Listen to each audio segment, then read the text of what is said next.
First of all, I'm not used to seeing people like you talking to people, so could you all take out your phones and look at them, and I feel much more comfortable talking to them. I promised Leia that I would talk about my travels, so I had to start somewhere. Do you all remember your first trip abroad? Anybody? Yeah. Okay. I'm going to tell you about mine. I think it was back in the 1800s, so actually the 1970s. And I was back in college, a young student. I'm young now, but I was a little bit younger then. And my first trip, or actually, when I was in college, I was kind of lazy. Anybody lazy out here? Okay, you know the feeling. My good friends, Angie and Lois, two girls, they said, "Are you coming with us? We're going to do Europe." Everybody's doing Europe. This was the 70s. America discovered Europe. So I said, well, it takes a lot of money and I'd have to work and all that kind of thing. So, nah, I said, what's in Europe anyway? So they went and they enjoyed themselves and they came back and they said, Russell, you must go to Europe. There's good culture. There's art. There's good music. And I said, yeah, well, that sounds good. And there's beautiful girls. And I said, oh, I'd love to go see some culture and art and all that kind of thing. So I was motivated and I started taking all kinds of jobs. Has anybody done weird jobs that you didn't like? Yes. I worked in shops, gas stations. I worked at flea markets. Everything I could to make some money.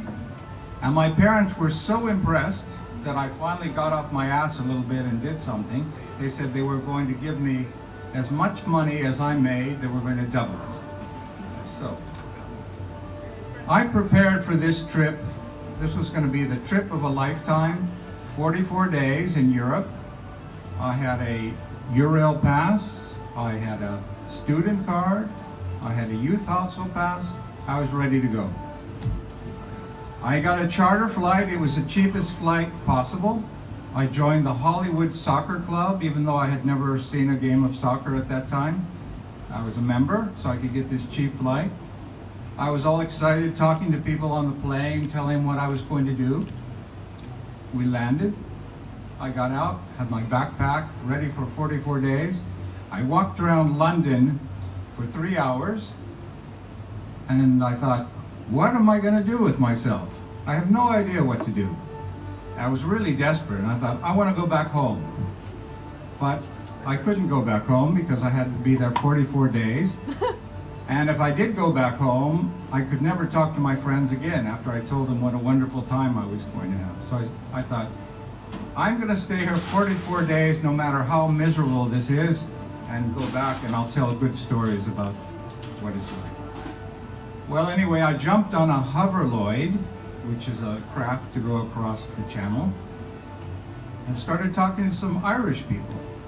Thank God, Irish people in a good mood, and they put me in a good mood. And they said, don't worry, you're gonna have a good time. Just enjoy yourself. And then I met an American girl who could speak French because nobody seemed to speak English in Calais where I was. And she directed me to a youth hostel. And youth hostels, has anybody been in a youth hostel? Anybody? Wonderful places. People don't stay there anymore, but that's where you get to know people. They're like old friends.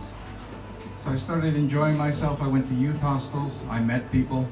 We met a couple of German girls who took us and showed us how to eat German style.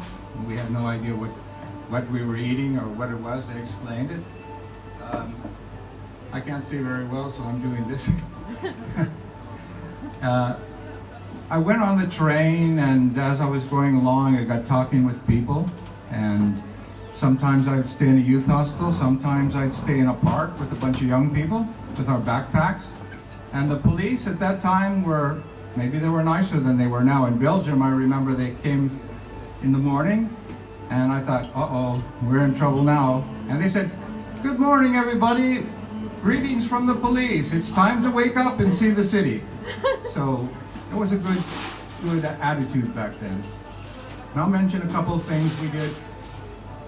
On the trip, I got to go to a sleep-in in Copenhagen where there were a lot of young people, and I believe they still have sleep-ins now if you ever want a cheap place to stay.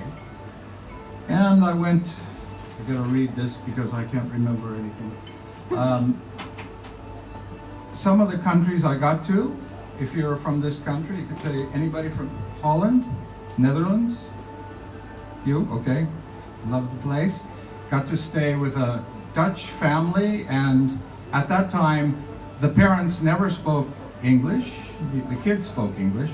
But in Holland, the parents could speak perfect English. I was really surprised. So we got to stay there. France, anybody from France? No? Okay. Anybody from England? Okay.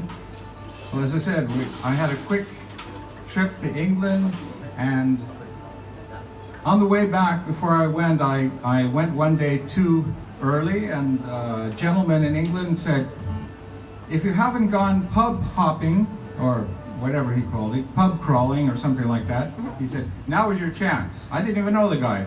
So he took me around to pubs in London, and I thought that was a great thing.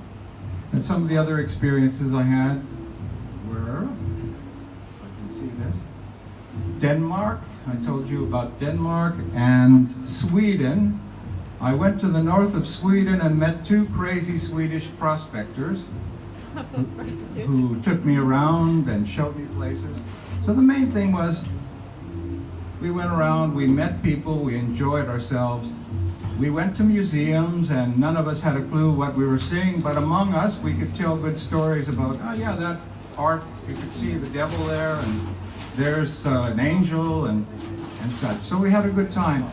And I'm a little bit sad that nowadays people don't seem to be traveling or talking as much. They're on their phones, whereas when we were on trains, we had to talk to each other because we didn't have any other entertainment. And I hope that that would come back. But anyway, all trips must come to an end, and I had a great time as opposed to the first day when I got there. And I thought, I did my 44 days. I'm on the way back. I said, I'm just going to stop by and see this girl, Therese, who was very nice to me on the train, and say hello. I'll stay in the youth hostel, and then I'll go over to England. Well, it turned out that I stayed with Therese's family for 3 days. And what happened? You married her. No, I didn't. I didn't marry her, but anyway, my 44-day trip, which I was going to do Europe, turned out to be that I was going to come back again. So I was not planning to come back, but because we were corresponding and such, I decided to come back. That trip did not turn out quite as I thought it would, but I'll tell you about that next spoken word. Thank you very much.